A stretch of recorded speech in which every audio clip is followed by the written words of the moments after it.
Now coming to the issue that has been debated so far, the idea of basic features or basic structure of the Constitution. I will again take you to an anecdotal reference with Mr. Sirwai, H.M. Sirwai. You know, in 1980s, in the Indian Express had carried on a campaign against Antule. And Antule and Datta Samant joined together and they shut down the Express. And if Antule, who was the chief minister, and Datta Samant, who was a person of physical means of handling, the people were not willing to come to the office. The journalists were afraid. Even the guards were afraid of coming to the office. So in that situation, we decided to file a writ petition. And then we decided to close down the paper. And the government refused to give permission under Section 28(o) of the Industrial Disputes Act. So we filed a writ petition where we said that there are reasonable restrictions for the right to freedom of expression, but for the right to silence, there is no restriction. Right to silence is absolute under the Constitution. This is what Sirwai was to argue. So when I went to brief him, he said, I know everything. You have said this in page 21, this in 29, this in 48, this in 62. The briefing was over in 2 minutes. So I told him, sir, I want to sit with you for some time. And you have closed the whole thing in 5 minutes. What do you want to ask? You can ask. Sir, can you tell me something about Golaknath case and Keshavananda case? I had Golaknath knocked out. I said, yes. Sir, I am a student of law. I have read your constitution books. And I am fairly familiar with how the constitutional amendments moved in 1971 onwards. Can I ask you a question? Sir, previously, the unamendability of the Constitution was limited to Part 3 of the Constitution.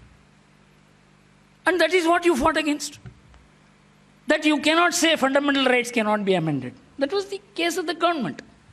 But you have ended up with a judgment which has extended the unamendability to the whole of the Constitution. He said, yes. This is an extreme reaction. Golaknath was a reaction.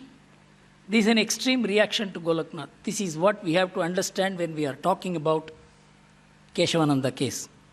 The political system and the judicial system, when they lose mutual trust, what happens? The political masters, the political sovereign always wants to control everything. The simple point I will mention to you, when Surya Prakash is here, he only brought it out. When the first amendment was proposed to Article 19(1)(a), the idea was Jawaharlal Nehru wanted the restrictions without the word reasonable. But all the people sat together and said, no, it's not correct. Even though you are Jawaharlal, we advise you that the restriction should be reasonable. So there was an internal mechanism in the political sovereign's mind which made the word reasonable restriction possible in the legislation. This was lost when Mrs. Gandhi came. You know what happened? Bank nationalization, and then Privy Purse case, and then the conflict between the judiciary and the executive started. And Keshavananda was one of the, Golaknath case was one of the principal drive of this. And it is true that it was a too tightly worded judgment for anyone to be comfortable with it, though it was a very well-written judgment. Not that all judgments well-written are good judgments. And so that went into the reaction. Now we do not know which part of the Constitution, and that Honorable Chief Justice Mr.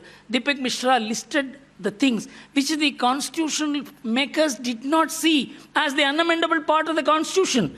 For example, it is now mentioned about the federal structure. Can India not think of tomorrow a presidential form of government?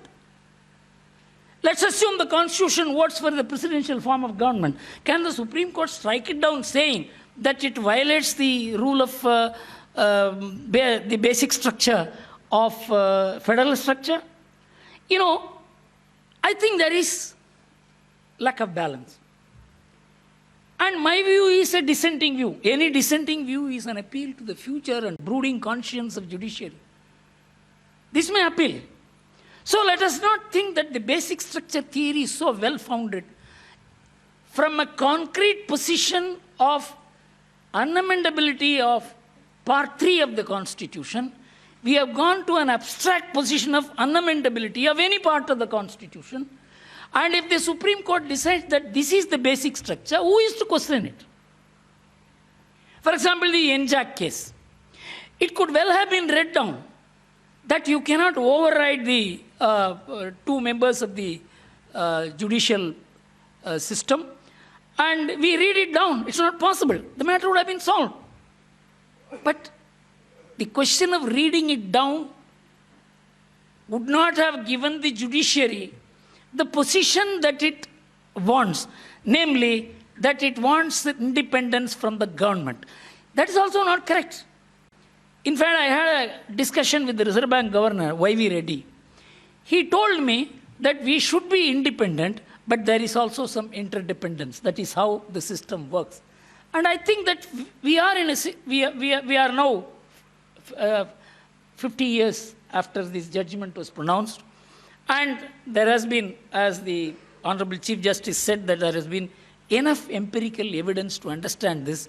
And I think my appeal is that the framers of the original Constitution had kept one thing in mind, that the fundamental rights of the people should not be affected, whatever is the system of governance. Now, the basic structure theory brings about a situation where the judiciary will decide the system of governance also, which is not the intention of the original framers of the Constitution. It may work for some time, but a very powerful sovereign coming, and powerful sovereign can be produced by democracy. It's not that powerful sovereign will be produced by any method other than democracy in India. Such a person may take a position. Again, a confrontation can come between the judiciary and the legislature. I think it would be within my rights as a citizen to appeal to the judicial fraternity and also the entire intellectual basis of judicial functioning, law, courts, that we should have a re-look at the basic structure theory. And with that, I finally want to say only one thing. I have been seeing what's happening in the last 40 years. The state of the court, the state of the bar, the state of the media, the state of the discourse. Now Ram is not there. We see a dwarfing. All tall people, when they disappear, we don't see an equivalent person on the horizon. We need tall people, sun-crowned, and they cannot come. If they are going to discuss only about their fee structure for cases and the turnover that they achieve in a month or in a year, we have to move away from all. At least some people have to move away from all this. Tall people cannot be produced by mere money making. In fact, tall people are those who keep away from this. So we need to pray for, as the American senator did when the Watergate case was going on. He said we need tall people, sun-crowned, who live above the fog of, I forget the full poem, it's a beautiful poem. And with a drop in his eyes, he closed, saying that no system will work unless there are tall people. We have to produce tall people. Thank you very much.